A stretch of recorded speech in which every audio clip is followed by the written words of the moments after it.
quality to me has to start with the human beings.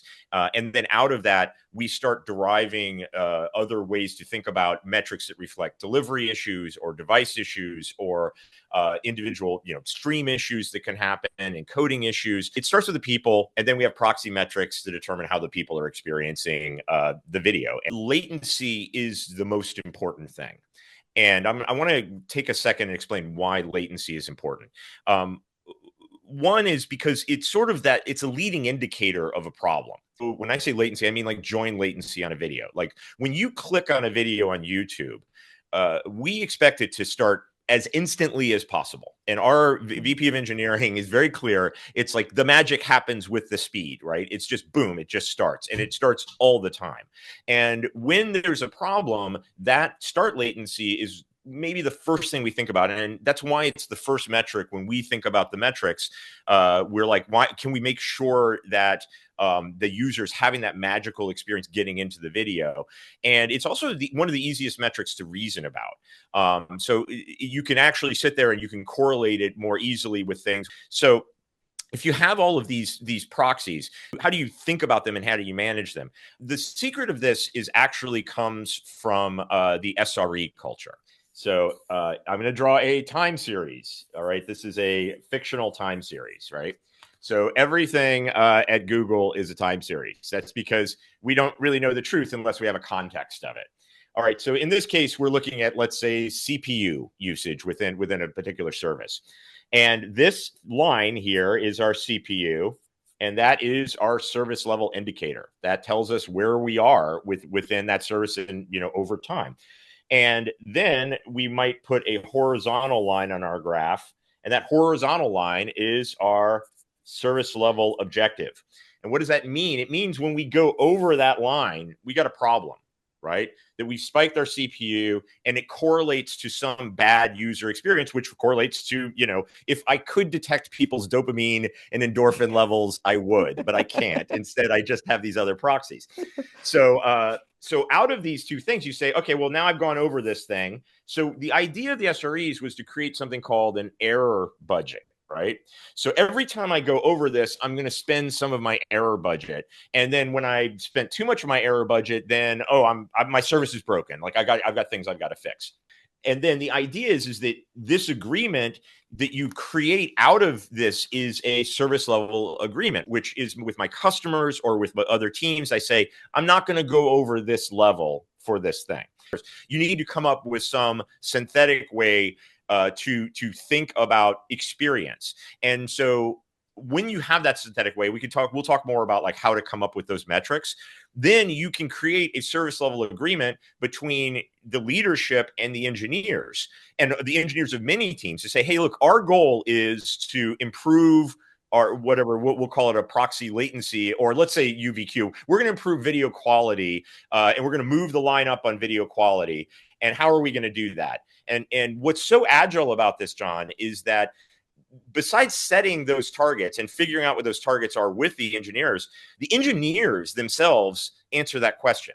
The leadership isn't coming in and say, you have to do X, Y, and Z. What they're saying is, hey, we're going to agree upon what this SLO should be for these overall experience metrics. And then we're going to all figure out ways to coordinate and drive together to improve that experience. And that is the secret. The secret is being agile in the implementation and being data-driven in deciding what it is you're going to improve. I'll say that phrase again on realizing you can't just wiggle one part of the system without affecting the rest. And what I've always done is build those mental models, make them explicit. And that's what you're talking about. We have models of how the system works and we understand wiggling parts of it. There's another thing that I think it's worth mentioning, which is so important, and it's not said enough in our industry. You have to have the ability to do feature flag driven development, right? You have to be able to release something and turn it on and off or put it on at a certain percentage and direct where that traffic is.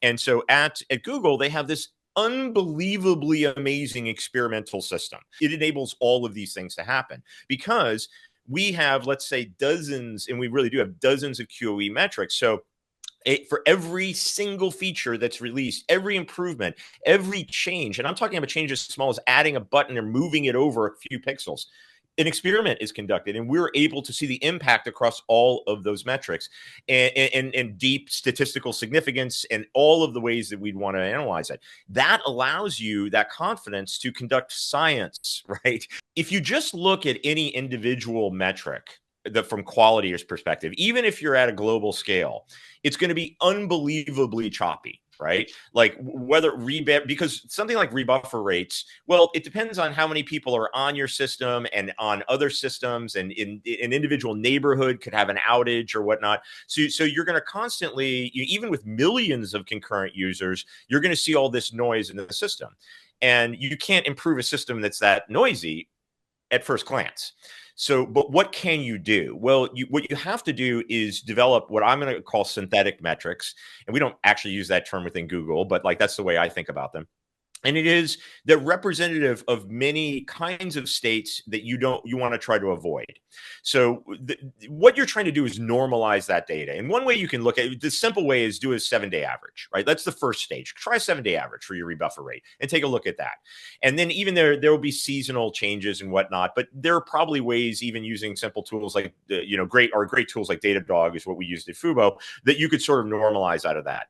But what Google does is they say, hey, we don't want customers to experience this group of bad conditions, right? Like playback failures or crashes or whatever. And so they combine these together. They look at not just individual playbacks, but rather like the playbacks over a longer period of time. And they generate these metrics that then we can improve, right? You can not only break them down and you can see when they're getting worse, but each experiment looks at those overall metrics and says, like, are we trying to improve this synthetic metric? And those are the goals that we set year over year. And it allows everybody in all these various teams, the hundreds of people, to coordinate and work on that kind of improvement together. The secret of OKRs working is when they're not just words, right? But rather it's data, right? And our OKRs within our teams, it's like, how do we coordinate all these teams working together to improve latency or rebuffer or whatever it is?